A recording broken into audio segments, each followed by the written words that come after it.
Бізде осындай тапсырма берілген. Бұл тапсырма бойынша бізге арнайы массив беріледі. Осы массивтің ішінде true деген нешеу, біз соны есептеп қайтаруымыз керек. Осы функция бойынша. Оны шешудің мен қазір екі жолын көрсетем.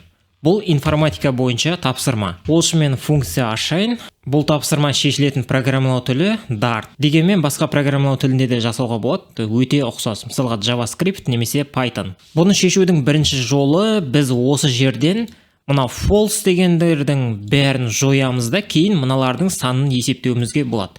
Бұл өте қарапайым жолы. Ол үшін біз былай істейміз. List remove where мына элемент тең болатын болса false-ке.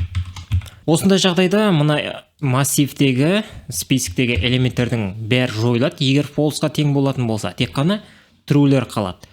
Осыны енді шығару үшін есептеп, жай ғана list length дейміз. Сол кезде бізде осы жерде қаншасы қалғанын шығарып береді. Әрине мына жерге int деп жазамыз, осы санды қайтарады. Енді біз қазір нәтижесін тексеріп көретін болсақ, count. Енді консольға шығару үшін print дегенді қолданамыз, count true. Осы жерден мына мысалды көшіріп алайық. Бізге егер 2 деп қайтаратын болса, бұл дұрыс. Осының енді нәтижесін біз консольға шығарып көрейік. Ол үшін осы команданы орындаймыз. Сол кезде бізде міне 2 деп шығарды. Яғни біздің жазып отырғанымыз дұрыс. Әрине біз басқа вариантты да көруімізге болады. Басқа нұсқалар мысалға біз тек қана біреуін қалдырамыз және false болады. Бұл жағдайда бізге 1 деп шығару керек. Міне, мына жерде 2, мына жерде 1.